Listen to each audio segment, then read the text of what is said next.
En ce temps-là, Jésus se mettait en route quand un homme accourut et, tombant à ses genoux, lui demanda: Bon maître, que dois-je faire pour avoir la vie éternelle en héritage? Bon maître, que dois-je faire pour avoir la vie éternelle en héritage? Jésus lui dit: Pourquoi dire que je suis bon? Personne n'est bon, sinon Dieu seul.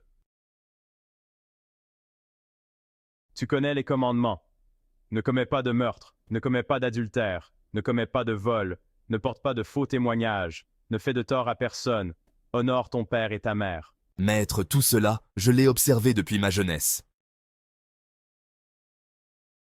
Il lui dit: Une seule chose te manque, va, vends ce que tu as et donne-le aux pauvres, alors tu auras un trésor au ciel.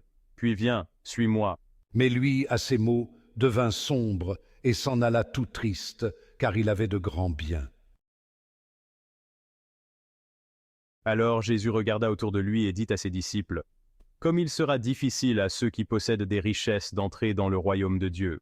Les disciples étaient stupéfaits de ces paroles. Jésus, reprenant la parole, leur dit: Mes enfants, comme il est difficile d'entrer dans le royaume de Dieu, il est plus facile à un chameau de passer par le trou d'une aiguille qu'à un riche d'entrer dans le royaume de Dieu. De plus en plus déconcertés, les disciples se demandaient entre eux: Mais alors, qui peut être sauvé?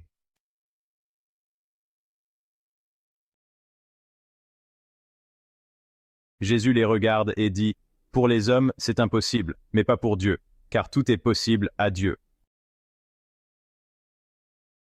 Jésus déclara: Amen, je vous le dis, nul n'aura quitté, à cause de moi et de l'Évangile, une maison des frères, des sœurs, une mère, un père, des enfants, ou une terre sans qu'ils reçoivent, en ce temps déjà, le centuple, maison, frères, sœurs, mères, enfants et terre, avec des persécutions, et, dans le monde à venir, la vie éternelle. Je crois que j'ai fait une erreur, mais il y a quelque chose d'incroyable que vous devez entendre. Imaginez ceci, vous n'êtes pas qu'un simple grain de poussière dans l'immensité de l'univers. Dieu vous voit, il vous appelle par votre nom. Chaque partie de vous, chaque sentiment, chaque pensée, il les connaît toutes. Vous ne faites pas simplement partie de sa création, vous êtes son enfant bien-aimé.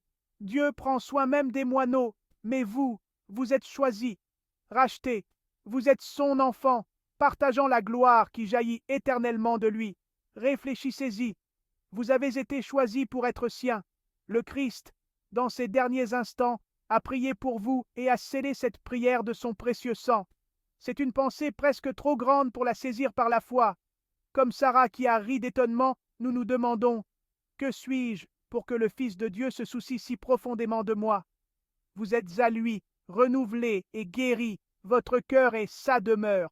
N'oubliez jamais, vous êtes vu, connu et profondément aimé, pour toujours.